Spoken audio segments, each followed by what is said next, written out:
Not one will ever receive the seal of God. Not one will ever receive the seal of God, while our characters have one spot obtained upon them.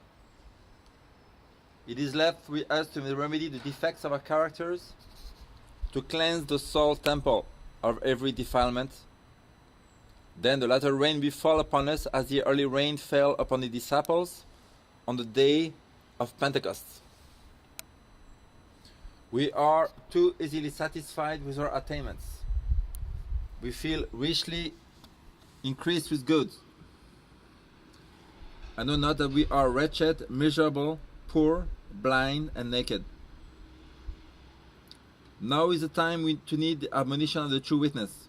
I counsel thee to buy of me gold tried in the fire, that thou mayest be rich, and white raiment, that thou mayest be clothed, and that the shame of thy nakedness do not appear, and anoint thine eyes with eye salve, that thou mayest see. It is now that we must keep ourselves and our children unspotted from the world. It is now that we must wash our robes of character and make them white in the blood of the Lamb. It is now that we must overcome pride, passion, spiritual slothfulness. It is now that we must awake and make determined effort for symmetry of character.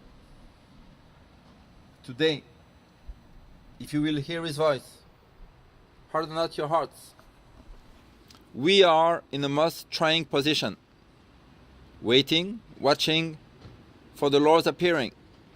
The world is in darkness.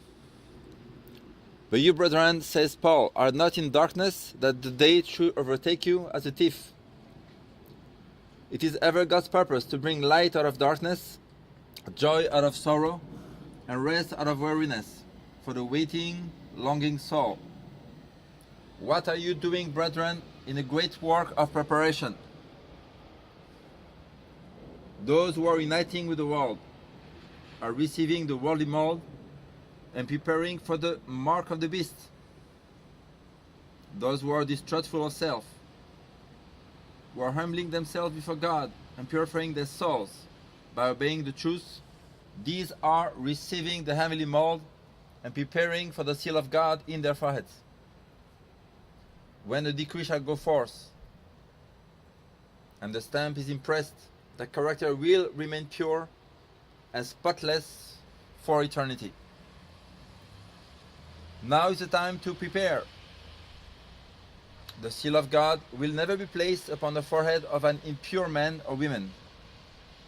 It will never be placed upon the forehead of the ambitious, war-loving men or women.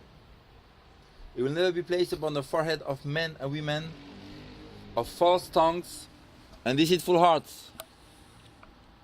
All who receive the seal must be without spot before God, candidates for heaven.